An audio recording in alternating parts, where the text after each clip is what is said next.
Hello and a very good morning. You're watching the Breakfast News on Rajya Sabha television with me, Frank Pereira. Here are the latest headlines. Indian Navy Chief outlines maritime challenges ahead of the 43rd Navy Day, says chances of militants using hijacked warships against India is very real. Indian origin Richard Rahul Verma is all set to be the next US envoy to India. Senate gives a favourable hearing before his appointment. Erstwhile Janata Pariwar members to meet once again at Mulayam's residence today to finalise the name and structure of the new front. And UN Climate Conference terms 2014 as the hottest year on record, attributes rising heat to high ocean temperatures. Well, a day ahead of the Navy Day celebrations, Navy Chief Admiral R.K. Dhawan has warned of increasing threat of maritime terrorism. He described a recent attack by militants to hijack a Pak frigate in Karachi as a very serious situation. Dhawan highlighted how the Navy is gearing up to tackle the maritime challenges in the years ahead. From guarding against jihadi terror emanating from the sea to protecting India's strategic interests right up to the contentious South China Sea, the Navy is gearing up to tackle the maritime challenges ahead. Navy Chief Admiral Dhawan said the prospect of terrorists commanding Pakistani warships is a real threat. He said India is now better prepared to deal with the threat. We have been carrying out regular coastal security exercises with all our 9 coastal states and 4 union territories. Ships have also been on patrol in the maritime boundary areas.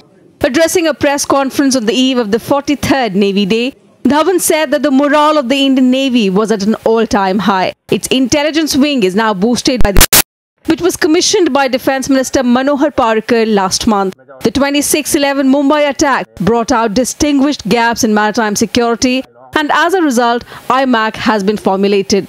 Since 26/11, we have commissioned 46 coastal radar stations, 74 automatic identification system stations, and this IMAC is now going to integrate all that and link up another 51 Navy and Coast Guard stations to have transparency in the waters around us. Andhra Pradesh Chief Minister Chandrababu Naidu would be the chief guest of the Navy Day event scheduled to be held at the Ramakrishna Beach. According to reports, 20 ships, 23 aircrafts and a submarine showcasing the capability and versatility of naval ships, submarines, aircraft and the special forces will be displayed at the event. Bureau Report, Rajya Sabha TV. Moving on now, Indian origin Richard Rahul Verma is one step closer to clinch the job of US envoy to India. He got a friendly thumbs up at his nomination hearing before the Senate Foreign Relations Committee. Verma, who will be the first US envoy to India of Indian origin when confirmed, is a former Hill staffer and a Washington insider. The US lawmakers encouraged him to pursue a wide agenda with India, ranging from working for more robust strategic ties to stronger trade relations. After a confirmation vote that is expected to be a mere formality, Verma is expected to arrive in Delhi well in time for Obama's Republic Day visit to India. Well, the erstwhile members of the Janata Pariwar will meet in Delhi today to chalk out their future strategy. The meeting will be held at Samajwadi Party Chief Mulayam Singh Yadav's residence. The meeting is set to include discussions on the name, structure and stance of the new front. Former Prime Minister H.D. Deve Gowda, former Bihar Chief Minister Nitish Kumar, RJD President Lalu Yadav and INLD leader Abhay Chautala will be among the leaders to attend the meeting. In their first meeting on November 6th, offshoots of erstwhile Janata Pariwar said that there may be a merger of multiple regional parties to forge a common platform. External Affairs Minister Sushma Swaraj made a suo motu statement in the Lok Sabha on the Prime Minister's recent foreign visits. She told the House that in the past 6 months, Prime Minister Narendra Modi met no less than 45 international leaders from every inhabited continent of the world. She said Prime Minister Narendra Modi generated unprecedented optimism in the world about India. She also listed agreements signed with nations like the US, Australia and Japan to boost trade relations during the Prime Minister's visit. विदेशों में प्रधानमंत्री जी ने राष्ट्र हित के बिंदुओं पर भी जोर दिया, जैसे दक्षता के विकास में सहयोग को आगे बढ़ाना, बीमारियों से लड़ने के लिए उन्नत चिकित्सीय अनुसंधान में सहयोग करना, जैसे मलेरिया और टीबी के अनुसंधान में संयुक्त राज्य अमेरिका के साथ समझौता करना, जैसे खाद्य सुरक्षा जैसे हमारे किसानों के फायदे के लिए ऑस्ट्रेलिया के साथ कृषि अनुसंधान में सहयोग करना, जैसे शिक्षा जैसे अगले दौर के भारतीय प्रौद्योगिकी संस्थान स्थापित करने के लिए संयुक्त राज्य अमेरिका के साथ सहयोग पर समझौता करना और भारत में पढ़ाने के लिए 1000 उच्च अमेरिकी प्राध्यापकों को भारत लाने की योजना बनाना।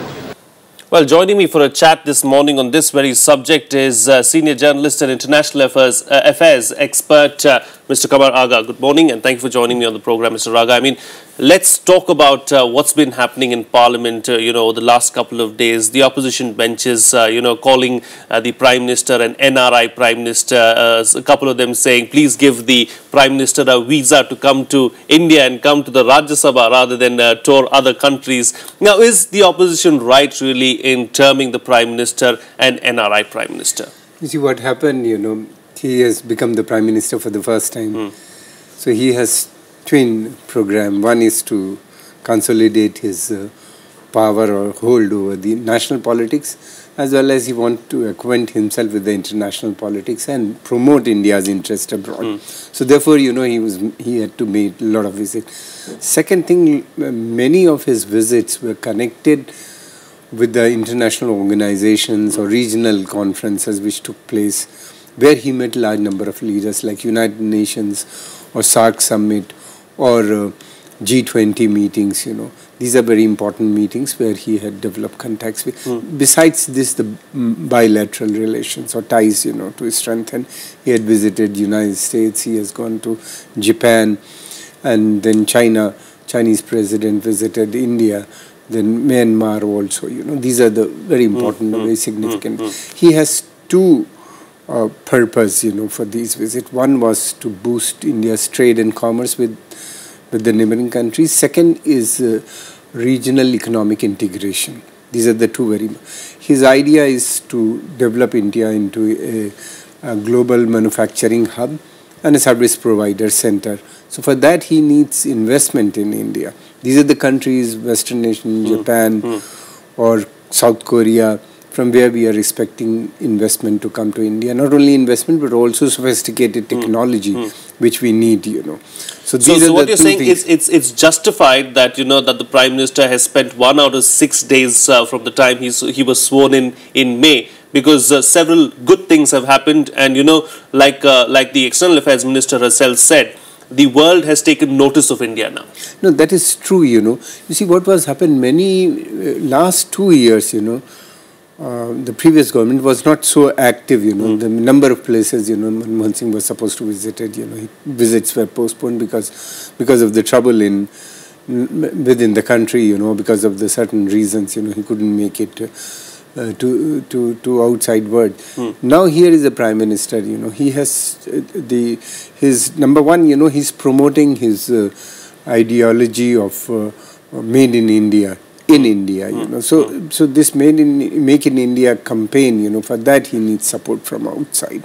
So therefore then second thing, for regional development he wants connectivity, like India, Myanmar, connectivity with the Southeast Asian nation, connectivity with the Central Asia and other part of the world, So there are problems also, like Pakistan is blocking is not allowing this connectivity. So therefore he has to deal with the bilateral, with the countries like Myanmar, then Thailand, Vietnam and many other countries. We're going to have road connectivity right from here to Thailand, Yes. Then we are also going to have, also want, the rail connectivity as well as the port connectivity.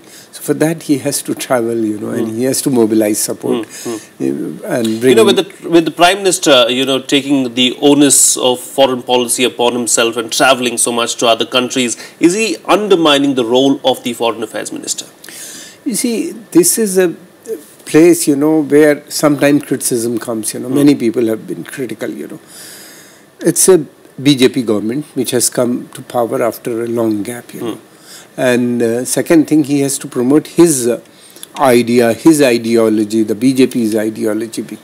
Also, you know, it's a coalition government, you know, but BJP has the majority yes. in the parliament, you know. So that he wants to promote his ideology, party's ideology also, you know. So therefore, you know, sometime, you know, the interest clashes with the foreign ministry also. I think foreign ministry is very important, you know. All these visits are not possible without the support of the foreign ministry. I think, you know, I hope, you know, foreign ministry remains a very powerful, you know, ministry in the, because that's very important not only for us but for the region, and if you look at the history of India's foreign policy, it has played a very important role, you know, in the developing nations, the First World War or Second World, you know, developing India's relation with the international community, you know, so played a very important role, you know. I think it will be, you know, it's an initial phase, you know, where sometime the Prime Minister, PMO is dominating, you know, otherwise, you know, I think in the long run, if we'll say, you know, next 6 months, you know, the balance would be... Okay, there will be a balance between the External Affairs Ministry as well as the Prime Minister. Otherwise there will be a lot of problems, you know, because Foreign Ministry is a very important arm of the Government of India. Now, as far as, you know, the opposition is concerned, the opposition has been demanding that the Prime Minister spend more time in Parliament, especially when the sessions are going on. So, is there anything wrong in the opposition's demand for asking the Prime Minister to be seen on the floor of the House? Opposition has its own role, you know. Opposition has to play its role, you know. Opposition wants Prime Minister to be here because they are raising question, and they want certain clarification from the Prime Minister. And during the Parliament session, you know, he had to go out, you know. But I think, you know, this is for the sake of opposition, you know, because these are the meetings, you know, scheduled about a year earlier or maybe more, you know, like the SAARC summit or the G20 summit, which took place, you know, during this period, you know, and these were the meetings, you know, Prime Minister cannot escape. Yes. So he had to go, you know. Anyway, I think these are the, for the sake of opposition. Part and parcel of democracy. Part and parcel of the democracy, opposition has its own role. All right, we'll have to leave to that. Thank you so much, Mr. Kamaraga, for joining us on the program this morning and sharing your views on this very subject. Moving on now, on the second day of his Amethi visit, Congress Vice President Rahul Gandhi will be attending the 10th anniversary celebrations of the Sanjay Gandhi Memorial Hospital. He will also lay the foundation stone of a community village there. Yesterday, he visited Jagdishpur, the village that he has adopted in his constituency, Amethi. But surprisingly, he was critical of the same scheme that he had come to launch. He said it was pointless to pick just one village, as it was important to empower each village of the country. He also reminded the people that UPA schemes and had always inclusive meant to empower all citizens. दो बातें मुझे समझ नहीं आ रही। एक कि मेरा काम सबके विकास का है, सिर्फ एक गांव के विकास का नहीं है, और दूसरा जो स्कीम चालू की है उसके लिए कोई पैसा भी नहीं दिया है। तो पहली बार मैंने सुना है एक स्कीम लागू किया गया है जिसके लिए कोई फंडिंग नहीं दी गई। तो ये मुझे थोड़ी क्लैरिटी बात समझ नहीं आ रही। Well, Congress President Sonia Gandhi too will arrive on a 2-day visit to her parliamentary constituency, Rybali, today. She would pay a surprise visit to several villages besides taking part in the District Vigilance and Monitoring Committee meeting. She will also hold meetings with senior leaders of her party. On day 2 of her visit, she would meet delegations and members of the public tomorrow and attend a program organized by the Zilla Panchayat at Pure Pausan village before leaving for Delhi.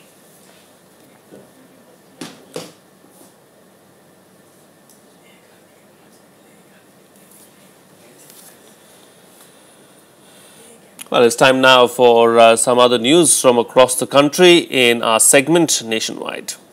The Health Ministry's proposal to ban the sale of loose cigarettes is likely to be put on hold following objections by some MPs and farmers associations against taking drastic regulatory steps. At a meeting held on Wednesday, Health Minister JP Nadda assured MPs that he will look into all issues pertaining to tobacco and arecanut growers before taking any policy decision. India's multi-band communication satellite GSAT-16 is ready for launch on December 5th. It will be put into orbit for ISRO from the spacecraft of Kourou, French Guyana, in the early hours of Friday. Having a lift mass of over 3,000 kg, the satellite will be carrying several transponders to further augment communication services across the country. The GSAT-16 will replace INSAT-3E, which expired in April. In a bid to boost tourism in the country, the government is set to implement the e-visa facility at 8 major airports of the country. Finance Minister Arun Jaitley made the announcement on Wednesday, but added that the facility will not be extended to all airports due to security concerns. The e-visa facility has been started for nationals of 32 countries and will be extended to more countries in the future. Today is the third day of the bank union's 4-day relay strike after the southern and northern regions. Employees of public sector banks in the eastern region will be observing a day-long strike today. The bank unions have been demanding a pay hike. They had earlier observed a strike on November 12th on the same issue.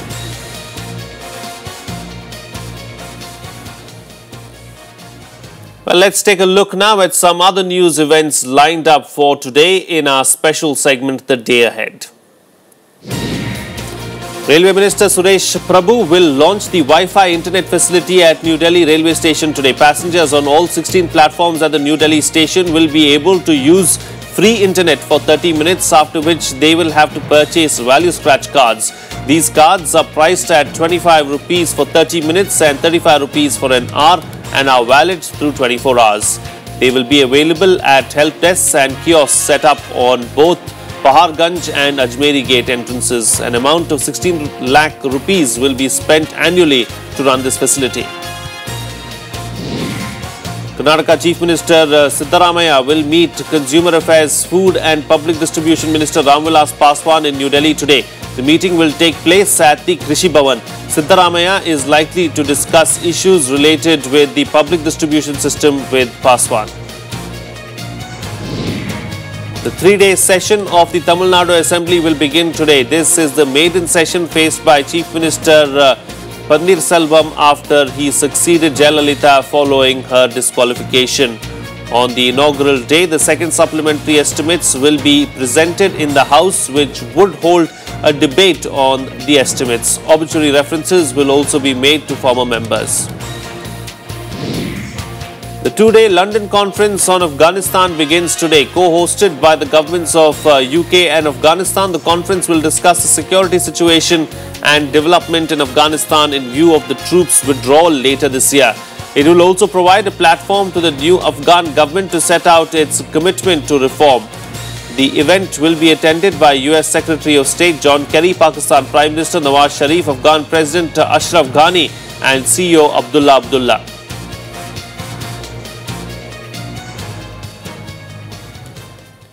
Well, it's time for a short break now, but much more lined up for you on the other side. Stay tuned. We'll be right back.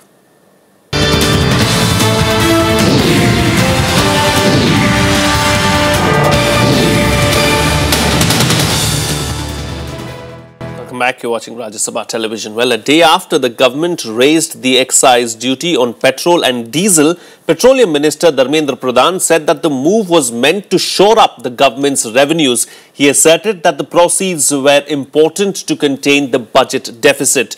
The government's decision prompted instant criticism from the opposition parties. Here's more.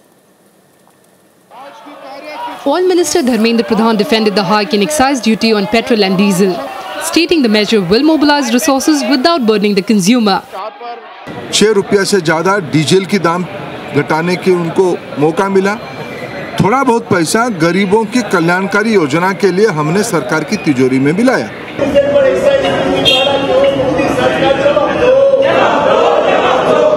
Outside Parliament, the TMC MPs protested with banners and slogans against the excise hike. Stop playing games, pass this huge price cut in the international crude prices, pass it on to the consumer. The Congress and the JDU also cornered the government on the issue. $115 से घट के जो है $64 पे भारत की सरकार खरीद रही है। तो आज 40 रुपए लीटर होनी चाहिए। आज जो कंज्यूमर है उसको कोई राहत नहीं दी। हम सरकार की इस गलत नीति की आलोचना। A liter on diesel, but retail pump rates won't be increased as all firms decide present. If not now, the question is, can the consumer look forward to any benefits when they eventually rise? Kriti Mishra, Rajya Sabha TV. Well, the government is in the process of revising its national skill development policy with the emphasis on developing a young and productive workforce. Skill Development and Entrepreneurship Minister Rajiv Pratap Rudy has said that the government is aiming at empowering as many as 250 million skilled workers in the next 5 years. Skill development will be the main focus of the government's Make in India effort. In order to suitably reform and expand its 2009 policy, the Ministry of Skill Development and Entrepreneurship is consulting 18 government departments and stakeholders. ऐसा लक्ष्य है कि अगले 5 वर्षों में कम से कम 250 million नौजवानों को प्रशिक्षण दिया जाए। मुझे लगता है कि ये चुनौती भरा कार्य है, लेकिन प्रधानमंत्री के नेतृत्व में हम निश्चित रूप से इसको पूरा कर पाएंगे। One of the government's objectives is to finalize placement programs that will not only address domestic industry but also ensure global employment.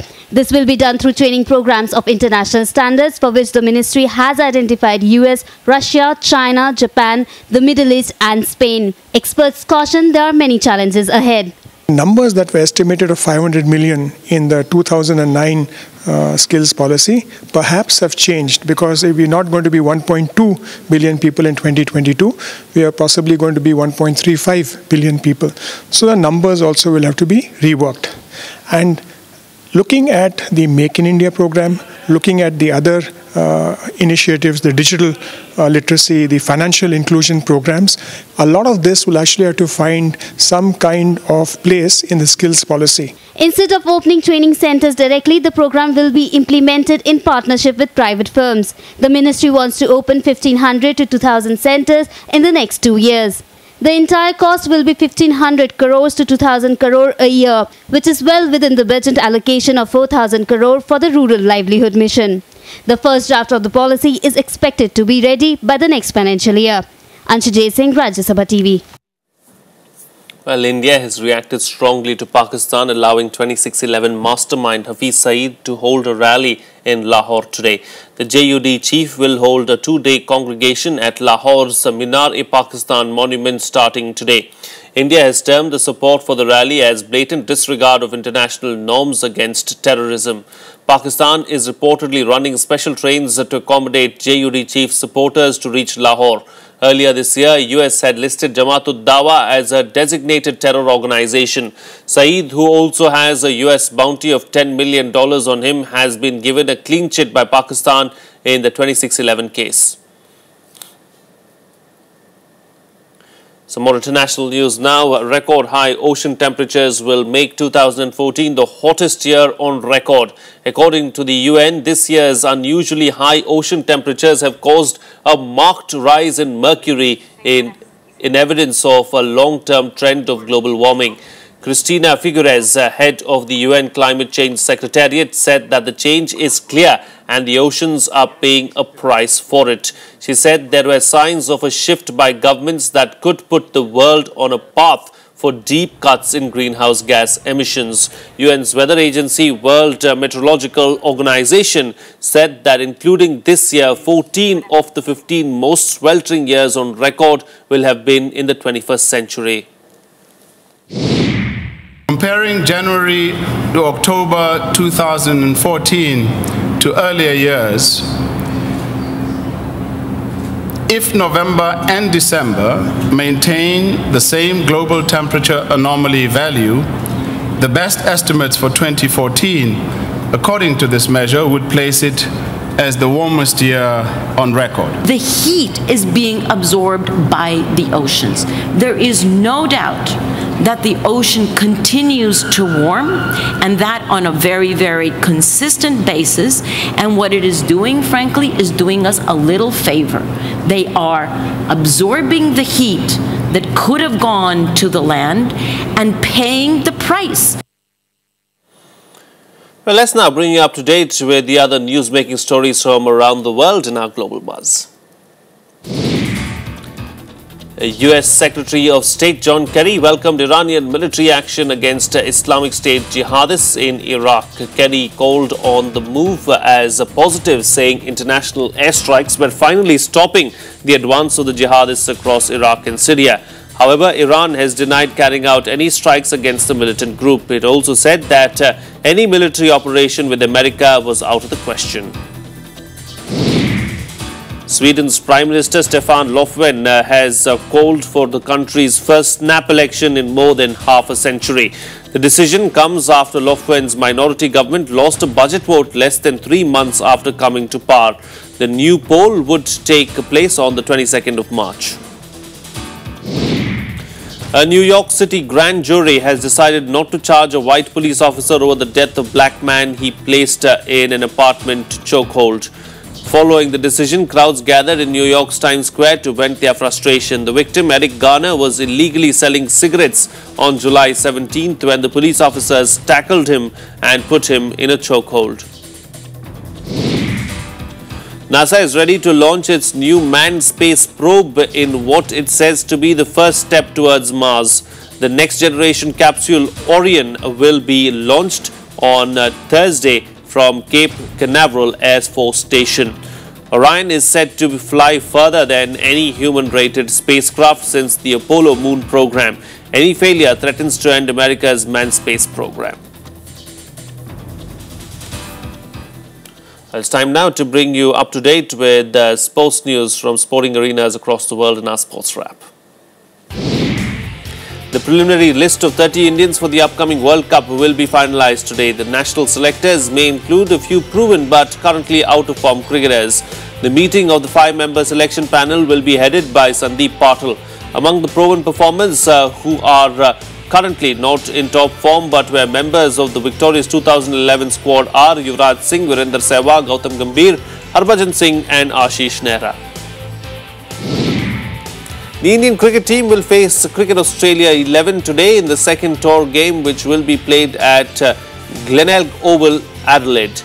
The first tour game, which was scheduled to take place on the 28th of November, was abandoned due to Australian cricketer Philip Hughes' sudden demise. After a series of disheartening events, India will finally get another practice game before the first test starts at the Adelaide Oval from December 9th.